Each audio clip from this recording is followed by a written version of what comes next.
as we continue with our theme of the year, continue the theme of the church, which is intentional discipleship. And the theme of the year is in the image of Jesus Christ, found in 2 Corinthians 15. We continue. We are intentional in our discipleship, and we praise God that yesterday our ladies group have already started, and it was great attendance. We hope and pray that it will continue. They're meeting every other week, so twice a month. We pray that our men's group will also get started, talking to the leaders of the men's group, and also our youth group will get started. So as we continue to focus on the theme of the year in the image of Jesus Christ, help us together. Help us to pray for one another. Help us to do that. Because without your support, we're not able to do that. Of course, it's all by the grace of God. So let us continue to pray for one another, continue to lift each other up, and continue to be supportive of our ministries here in the church. So, again, for our message today, please open your Bibles to Genesis chapter 40, verses 1, all the way to chapter 41, verse 1. Our brother read it wonderfully.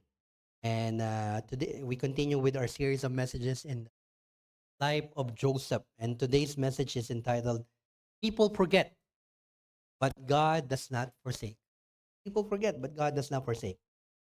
So before we get to our message, let's come to the Lord in prayer. Heavenly Father, we thank you again for this time that you have given us.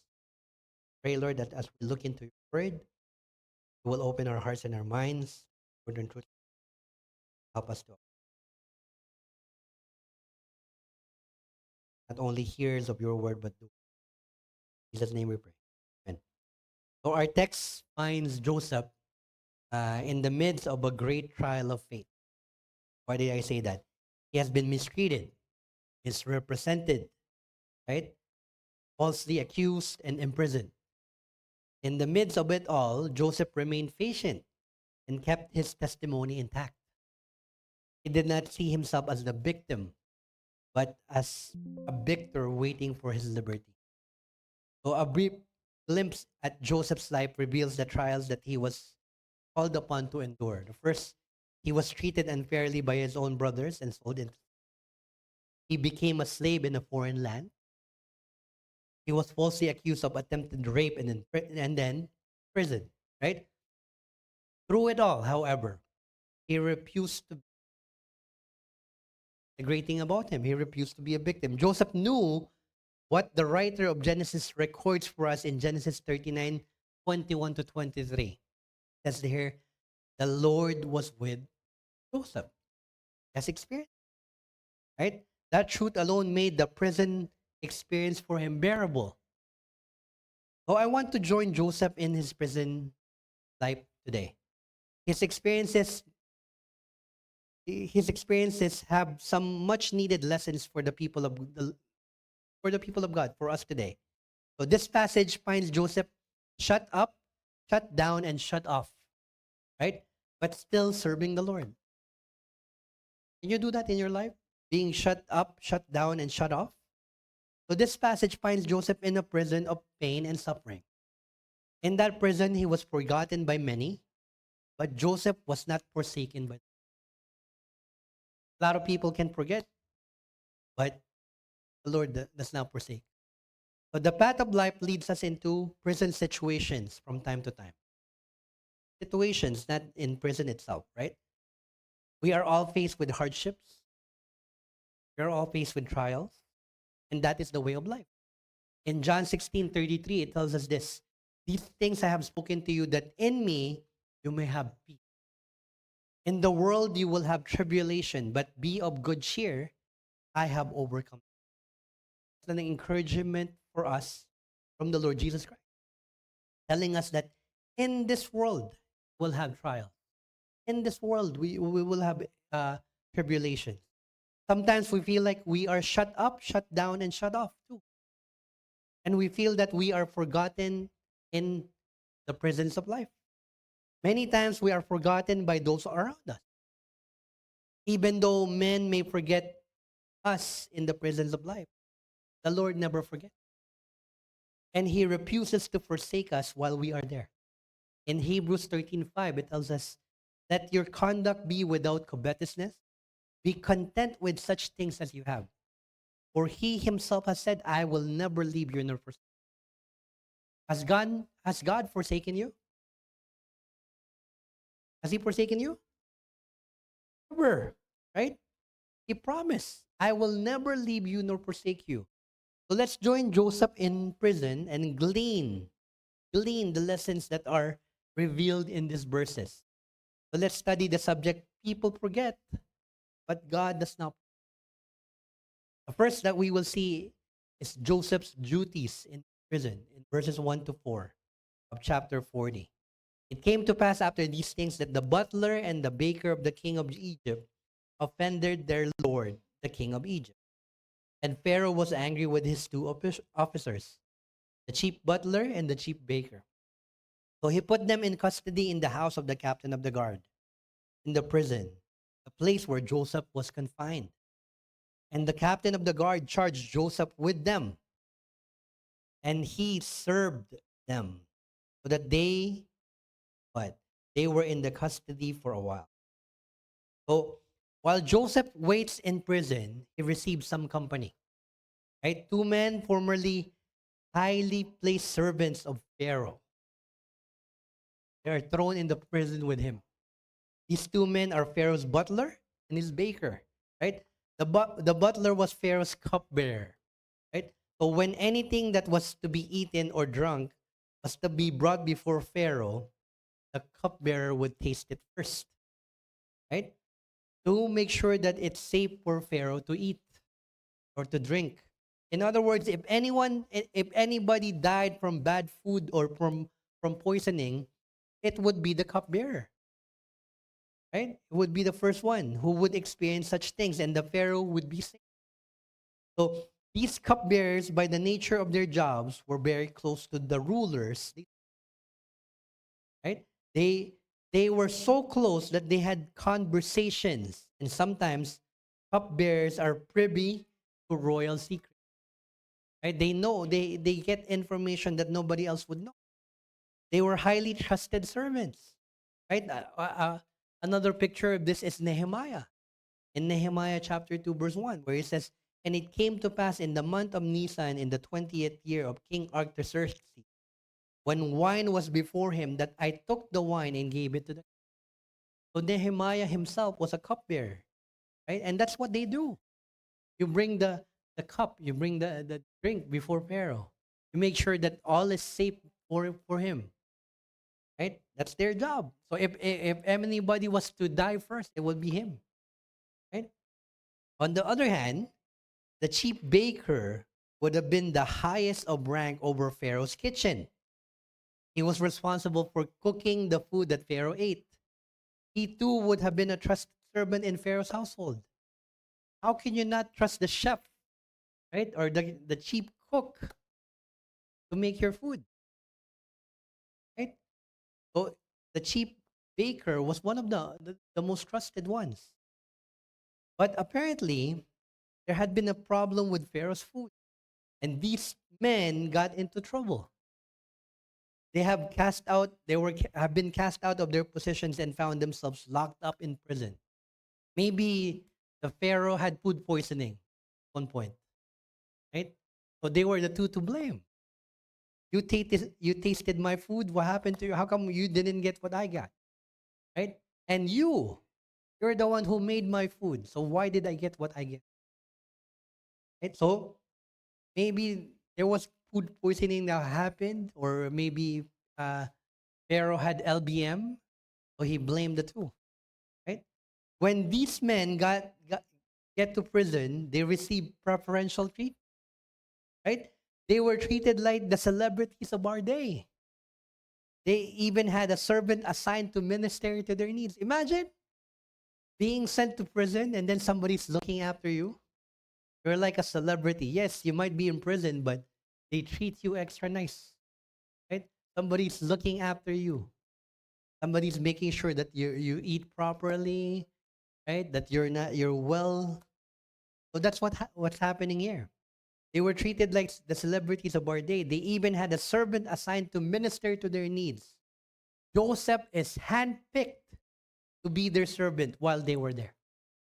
On the surface, this seemed to be just another assignment given to a slave in the prison, right? In reality, this was the providence of sovereign God, right? At work in Joseph's life. God had brought Joseph face to face with the man God would later use to secure Joseph's release. See how God is so good in arranging everything and making sure that everything is well, everything is in proper order. He put, yes, Joseph was what? Falsely accused of rape, placed in the prison of the head of the guard. But in there, he met the two highest of Pharaoh's court, the cupbearer and the chief baker, right? We should never discount the seemingly small twists and turns of this life. Some people would have said, oh, well, just another job for poor old Joseph. Take care of, right? What no one could see was how God would use this small matter in a great way down the road. See, the same is true in your life and mine. God is arranging everything. I remember when I had to leave the Philippines behind to go back to Canada, Toronto, right? That was hard for my family and I. We had to be separated for several years. My eldest daughter was only 2 years old when I left. She's 9 now. She was only 2 when I had to leave. And when I was able to get her, she was 4, almost 5. To be honest, I was really hesitant coming back, right? I was already appointed as the department head of the seminary. I was one of the department heads where my wife and I were working. I didn't understand it at the time, but it was God's providence. Because of that move, I got to minister the gospel and got to meet all of you. I have been privileged to serve several churches as a pastor, and I have been allowed to in dozens more churches become part of the network I'm part of now. It's a network, be an ordained minister, and start a church plant. Now, here I am before you, serving at FBC Scarborough. Right? God arranged everything. I never would have imagined that. Right? Never discount the small moves of life. What we see as chance encounter may just be the meeting of a lifetime. What we see as an accident or as coincidence is really God at work in your life in a great way. In Psalm 37:23, it tells us, the steps of a good man are ordered by the Lord, and he delights in his way. Proverbs 16:9, a man's heart plans his way, but the Lord directs his. God orders the minute details of our lives, and there are no accidents. We might not see his hand working, but it's working. Might not see his hand moving, but it's moving. Right? God orders the minute details of our life, and there are no accidents. That's Joseph's duties in the prison. Next, the dreams in prison. Right? Verses 5 to 19. So the butler, the baker were there with him. One morning, Joseph checks on those he was in charge of, and they are both sad. Right? They tell him that they had dreamt dreams and can't figure out what they mean. While Joseph hears about them dreaming, it must have made his mind or it reminded him of his own dreams in Genesis 37, 5 to 11. His dreams, however, looked as though it had been derailed or at least delayed for the time being. Right? So what does Joseph do? Joseph encourages them. Tell them his dream. their dreams because he knows that the God who can give them the interpretation. The butler tells Joseph his dream and receives a favorable interpretation. Right? 3 days, you will be restored. You will once again hold Pharaoh's cup and give it to him. 3 days. But when the baker hears the good interpretation in verses 9 to 13, the baker also tells Joseph his dream. However, his interpretation is not so good, right? Joseph humbly tells him the truth anyway in verses 16 to 19. What happened? The baker, oh, 3 days, you will be taken out of prison, but your head will be taken up. You will die, right? If I was the baker, I would have said, you told him he will be free. You told him he will be back doing what he was doing. How come my dream is different? How come my head will be? I don't believe in you, right? Put yourself in Joseph's place today. He has been given a dream from the Lord. In his dream, he is going to rule someday. His dream has yet to be fulfilled. In fact, from all appearances, Joseph's dream have all been shattered. What does Joseph do?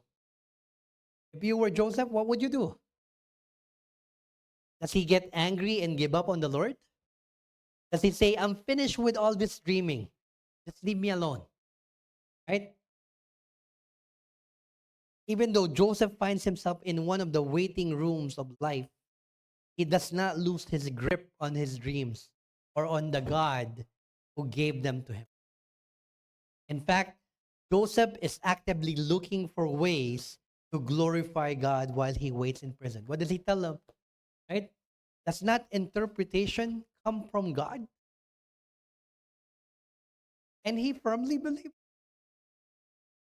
He firmly believes what he tells them. Right? If that was me, good for you. Dream? Oh, right, good. I will focus on myself. I will focus on the dreams that this not happen to me. I would even question God. Come, in 3 days they will be freed. In 3 days he will be freed. In 3 days he will be dead. How come my dream? I've dreamt of this since I was 17. How come it hasn't happened yet? That Joseph. Joseph remained. Joseph remained faithful. What a lesson for the redeemed people of God today. A lesson for us today, right? There are going to be some times along the way when it seems like God has forgotten all about us, has forgotten all about you. There will be times when it seems that your dreams have been derailed too. There will be times when you find yourself in one of the waiting rooms of life. What you do there has a great deal to do with what the Lord will do. What you do there has a great deal to do with what the Lord will do, how you react, how your attitude.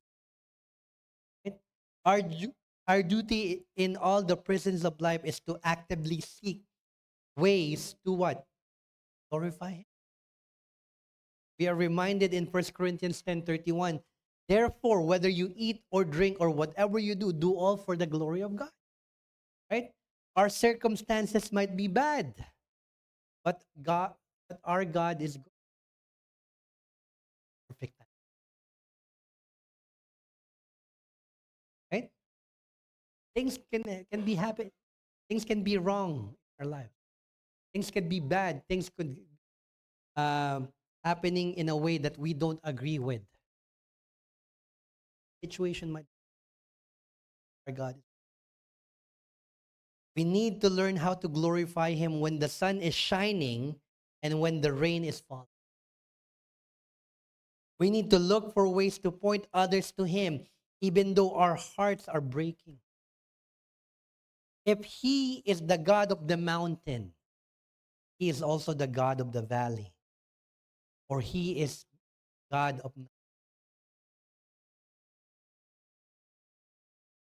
Is He? Is He God of the mountain? Is He God of the valleys as well? That's God is. Right? In First Kings chapter 20, verse 22 to 29, the Syrians thought that the God of Israel was only a God of the hills. So they attacked Israel in the valley because they believed that God is only the God of the hills. So they attacked Israel in the valley. They soon learned that God was God regardless of the terrain. Right? It would do the church good to learn that truth as well. He is your God when you are facing good things. He is your face. He is God when dreams are on track. He is God when they seem to have derailed. He is, and we need to glorify Him as God in spite of what we face in life. First Thessalonians chapter 5, verse 16 to 18. Rejoice always. Pray without ceasing. In everything give thanks. For this is the will of God in Christ Jesus for you. Philippians 4:4. Rejoice in the Lord when? Rejoice in the Lord when? Always. Again, I say rejoice. Right? Always. That is God. That's what He deserves. We rejoice in Him. We glorify Him in the mountains, the valleys. So those are the duties in prison, the dreams in prison. Third, the demeanors in prison, verses 6 to 7. Right? As Joseph went about his duties, he saw that these two officials were sad. Right? Now I can understand their sadness. Can't you? After all, they had been removed from their prestigious position and cast into prison. Right? But they are only there because Pharaoh is mad at them. They are short-termers. Right? In the present days, it's a misdemeanor, right? You get out of jail in what? Overnight, right? They're only there for 3 days. They're only there for a short time, right? They will be getting out soon. Joseph, on the other hand, is there to stay as far as he is concerned. Yes, he is not sad, right? Imagine these two officials. Yes, you were taken down from your position. You were placed in prison, but you're only there for they're sad about that. Joseph was taken from his homeland, made into a slave, right? Ac- Falsely accused of rape. What else? Placed in prison. Doesn't know for how long.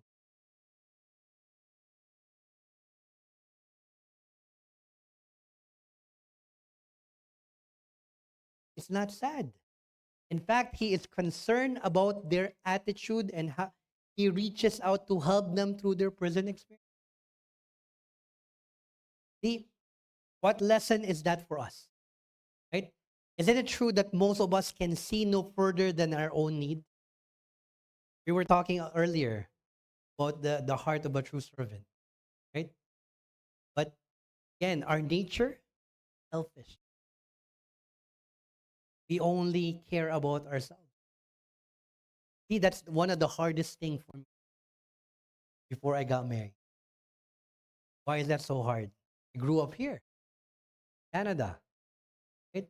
I've been working since I was 15. I was taking care of myself. Whatever money I was getting after, the bills, after helping with the rent, right? Everything was going to me. Now you get married. There's another person. You have to look after her. You have to make sure she's eating. And then when when you heard that you're having a child, not just two, three now, right? And then another one, and then another one. Sometimes as parents, I'll be honest with you, I want my own personal time. She wants her own personal time, right? We want to be away from the kids. We can't even go out on a date, just us, right? I would like to have that. We are selfish. And it's true that most of us can see no further than our own needs. Me, get your paycheck. Look, what can I get out of this? Right? Or does it just uh,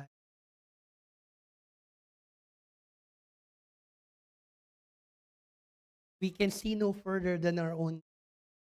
And isn't it true that when we are in a prison of in our lives, we really don't have time to be too worried about the needs of others?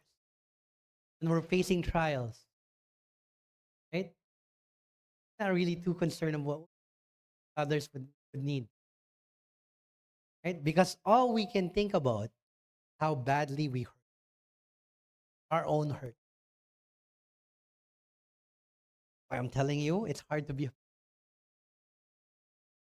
You're going through your own hurts. You're going through your own, and you have to look. He talked to you, Pastor. What I'm going. Especially now, I'm learning practical counseling. We're almost done. Next one is crisis counseling.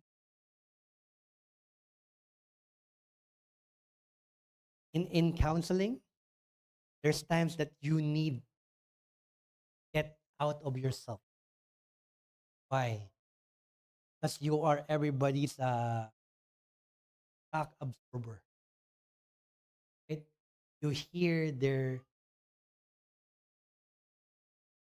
need. You hear what they're.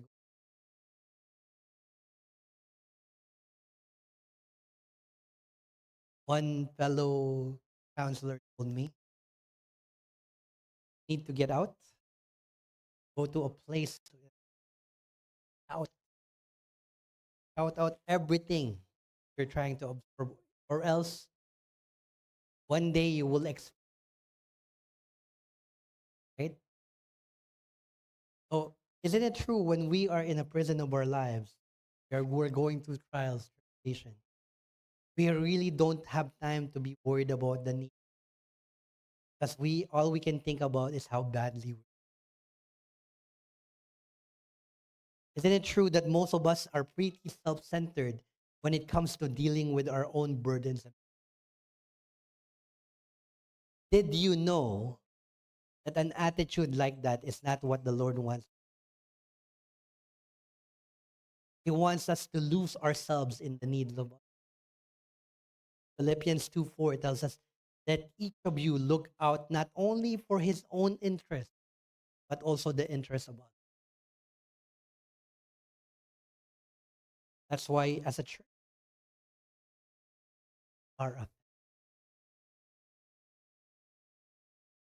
we are Jesus, and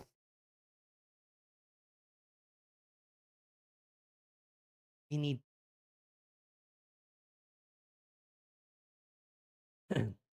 I wanted you. I shared this earlier, but I want you to write down JOY somewhere in your margin. JOY, joy, right? Joy. Jesus, others, you. Jesus, others. Order to have joy, what do you do? Love Jesus first, others.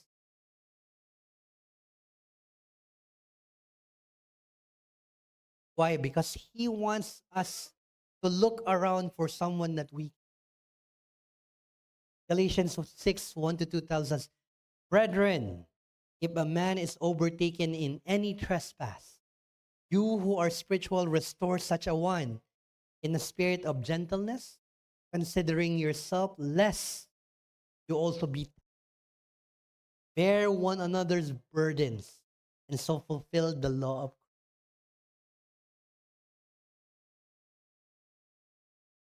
Joseph was happy as he practiced. God wants us to be like Jesus, who willingly laid down his life that others might get. Jesus came to help you and me. It's easy, but it is. The fact is, when you and I get our eyes up ourselves and all its pains, needs, and problems, get our eyes up ourselves, right? And set our hearts about the business of helping somebody, we will find that our own load gets light. The Lord wants us to be a blessing, even when we are in the prison. We are in testing. We are in.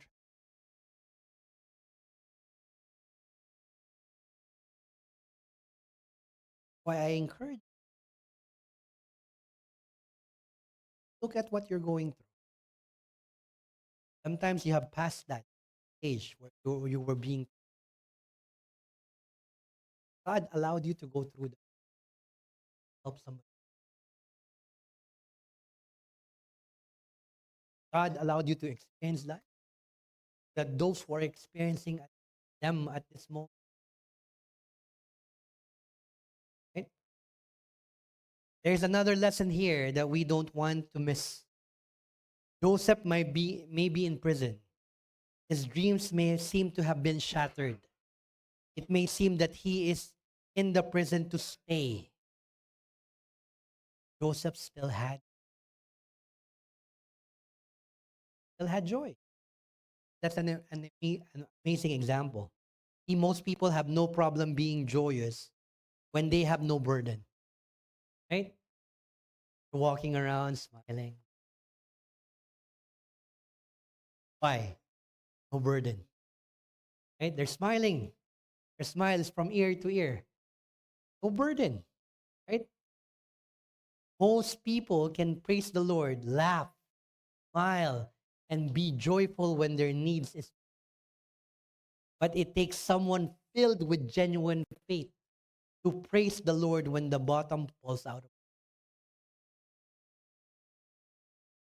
It takes someone filled with genuine, knowing that the Lord allowing me to go through might be right. Joseph is in that prison, but he is happy. Why? He is serving the Lord, and the Lord is blessing him, right? Blessing him in the prison. Absolutely. Look at Genesis 39:21 to 23. It says this. But the Lord was with Joseph and showed him mercy, and he gave him favor in the sight of the keeper of the prison. The keeper of the prison committed to Joseph's hand all the prisoners who were in the prison. Whatever they did there, it was his doing. The keeper of the prison did not look into anything that was under Joseph's authority because the Lord was with him. And whatever he did, the Lord made it. Yes, Joseph was going through a hard time. But what's happening? Even though he's going, whatever he was doing, he was being blessed. Right? It was being blessed. It's what? Growing.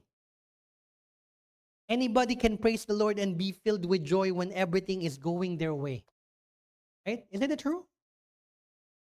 When we're being blessed by the Lord, everything's going well with us. There's no problems, nothing. A car is working well. The house is getting paid off. Praise the Lord, everything's well. When the bills are paid, everyone is healthy, and there are no problems, it's easy to say, Hallelujah, glory to God. Right? But when you have to shout on, or when you have to go on credit cards, when it's being tough, right? You see your bank account not just zero but negative, overdraft, right? And you say that during that time, praise the Lord. And you say at that time, God is good, right? When you can praise the Lord and testify to his grace and goodness, even when your heart is broken, you are getting somewhere in your.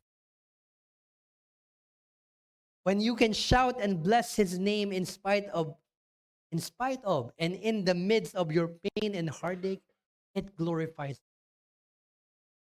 See, most people aren't even good for a holy grunt anymore, right? Most of us are like the butler, the baker, right? We w- we wear around a sad face and a gloomy countenance, right? What a poor advertisement we are of the living Lord.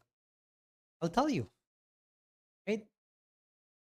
You're walking around, just woke up, you're heading to work, you're rushing out, right? And then you see your face. In Tagalog, it's like Biyernes Santo. Your face is like, you can't even describe your face during that time, right? But you say you are happy in Jesus and have joy in your heart. Is that true? You say you are happy in Jesus and have joy in your heart. Then how about notifying your face? Right? Did your face get the memo that you're happy in Jesus? How come your face is like that? Oh, Pastor, sorry, that's my face all the time. See, we need more people like Job who could praise and worship the Lord in the midst of extreme hardship. Job 1:20-21. Then Job arose, tore his robe, and shaved his head. And he fell to the ground and worshipped. And he said, Naked I came out of my mother's womb, and naked I shall return. The Lord gave, and the Lord has taken away. Blessed be the name of the Lord. Give us more people like Abraham, who went to offer up his son Isaac and called it worship. Genesis 22:5. And Abraham said to his young man, Stay here with the donkey, and the lad and I will go yonder and worship. We will come back to you. He knew exactly what he needed to do. The Lord told him, sacrifice. What did he say to the young man? We will go there and worship and come back to you.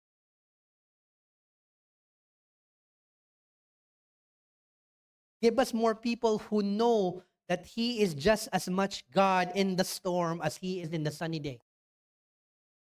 Give us people who will worship and praise him in spite of everything going in their life.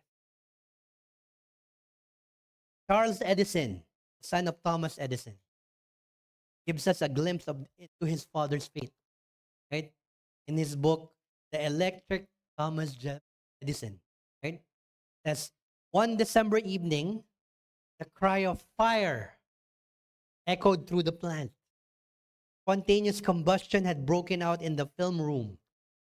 Within moments, all the packing compounds, celluloid records, film, and other flammable goods have gone up in whoosh fire. When I couldn't find father, I became concerned. Was he safe? With all his assets going up in smoke, would his spirit be broken?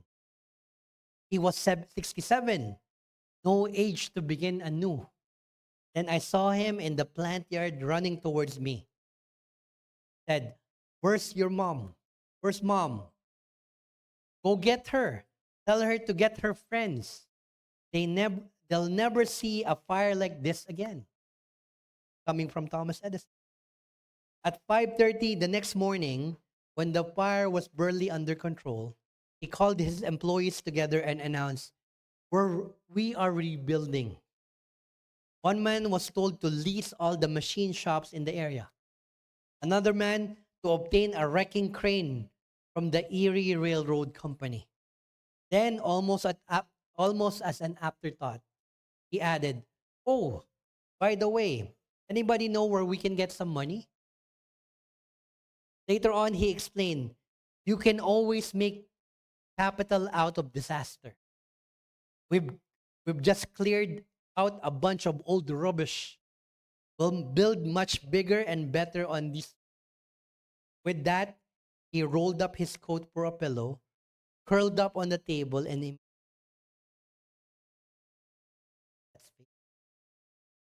not knowing where you're gonna get the capital, the money, and everything to rebuild, and looking at that disaster as an opportunity to bring something, right? That is the kind of prison demeanor we need to display when we walk through our own difficult hour.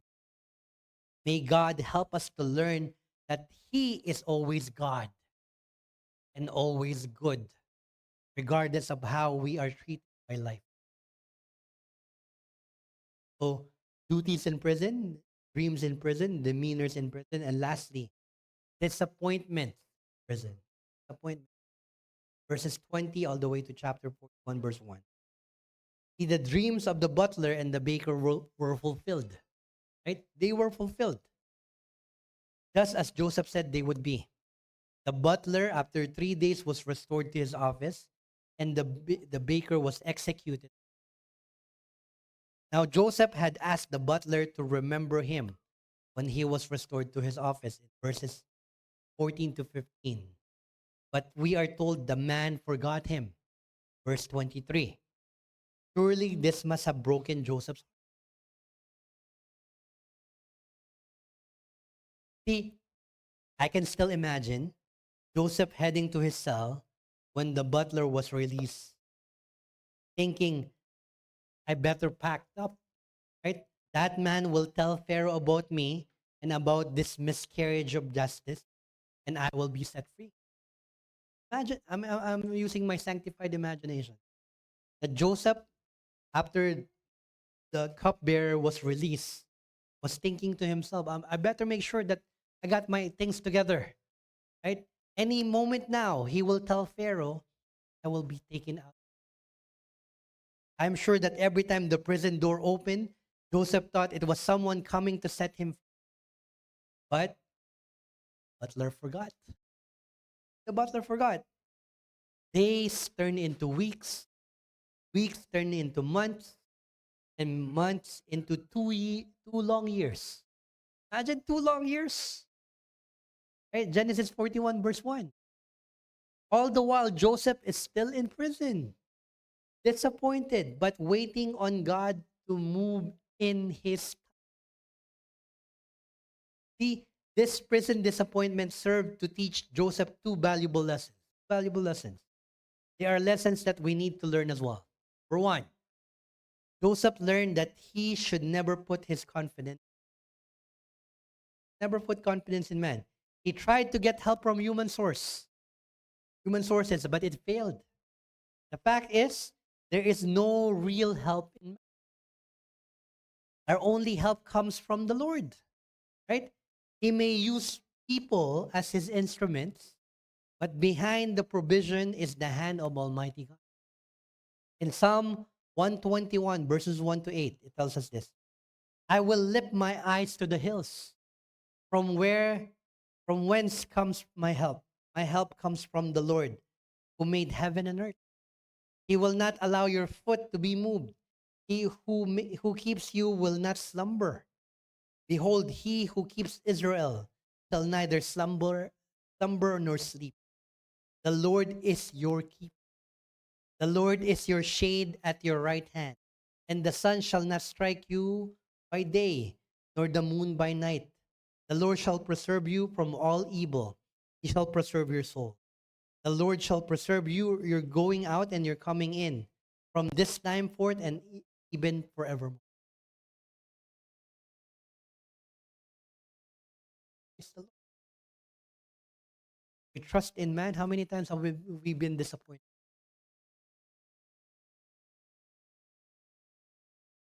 Will never. Second, Joseph learned once again that God's unseen hand moves along a hidden pathway. Right? He would have liked to have been freed long before he was. Imagine waiting in prison for 2 years. He would have said, God, why not 1 week after? Or even a month after? Why 2 years? Right? But it wasn't God's. When the time came, Joseph was released. It was not a minute before. We need to learn this truth. Our God is seldom early. Our God is seldom early, but He is never late. He always moves right on. When did He feed Elijah? Did He feed Elijah? Morning and evening, right on time. When did He rescue the 3 Hebrew boys? Shadrach, Meshach, and Abednego. Not when they would have liked, but right on time. When did He help Daniel? Not when Daniel would have preferred, but right on time. When did Jesus come to his men on the sea in the stormy night? Right, remember? I was watching The Chosen. This part when they were in the sea, Galilee, right? They kept paddling and the storm came. The waters was getting in the boat. Kept paddling and they were paddling for hours. When did Jesus came? Right? Right? There will be some disappointments in our present experiences. The Lord will not move when we think He ought to, and we will get discouraged. We will reach out for human help and find that it always falls far short, and that will also disappoint us. When those times of disappointments come, we can either get discouraged and look for a place to quit, or we can do like Joseph. We should stay the course for the glory of the Lord, serve Him faithfully, right? We should never forget that even though we may feel forgotten, we will never be forsaken by the Lord. In His time, He will visit our prison, will set us in. So this is a bad place to leave our hero, Joseph, right? He has done the right things every time he had a chance, and still he suffers for righteousness. There he stands falsely accused, wrongly imprisoned, and now he is also forgotten. Joseph cannot see it, but the wheels of providence are slowly right. God is slowly but surely lining everything up in Joseph's life. That's the way he needs to be. Soon the plans and the purposes of God will become crystal clear. See, the same is true in your life and mine. Some of us are looking at disappointments and discouragement, and we do not know how to handle them. Lord, again, my bank account is negative. My bill is coming on Friday. Need your Lord, Thursday now. Bill will come tomorrow. I need your help. Lord, I'm not only minus 200 now, I'm minus 350.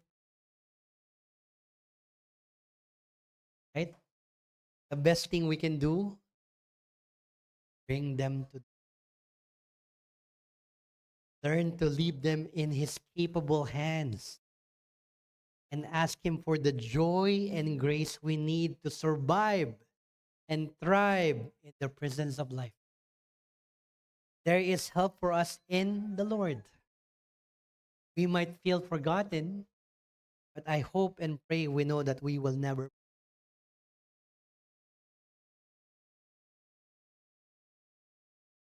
God is good. The question is, do you know Him? Know Him. How can you trust and rely on someone you do? How can He help you if you do not know Him? Do you know Jesus? Our life begins by surrendering it completely. In order to do that, we just need to do and believe. Right? John 1:12 tells us, to all who receive Him, to those who believe in His name, He gave the right to become. Will you accept that offer to you? First, believe. Believe that God loves you and made you for His purpose. Believe that you are not an accident. Believe that you were made to last forever. Believe that God has chosen you to have a relationship with us, who died on the cross again after 3 days. Believe that no matter what you've done, God wants to forgive. Second, receive. Receive Jesus into your life as your Lord and Savior. Savior, because He will save you. You need to be saved from the penalty of your sin. Lord, because there is nobody better to manage your life. Receive His forgiveness for your sins. Receive His Spirit who will give you the power to fulfill. So, again, wherever you are, I invite you to please close your head, close your eyes, bow your head. You want to know Him. You want to know the God who can help you. Follow me in this. Dear Jesus, I know I'm a sinner. My sin deserves judgment. But you died to pay the penalty of. So I repent of those sins now. Turn away from them. I walk away.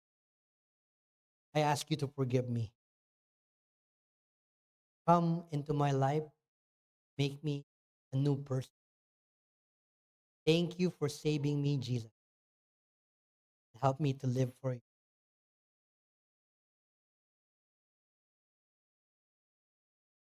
Now give me the courage to help me to. In Romans chapter 10, verse 13, it says, whosoever shall call on the name of the Lord. Pray together. Heavenly Father, we thank you again for the life of Joseph. We thank you, Lord, because in his life, continue to see you are so good. Help us to remember. You, only you, are help in times of trials, and only you can we lean upon. Only you can we come to. Lord, help us to share that to others as well, that they too may be able to call you Lord, Savior of their life. Also come to you, that they too can in His name.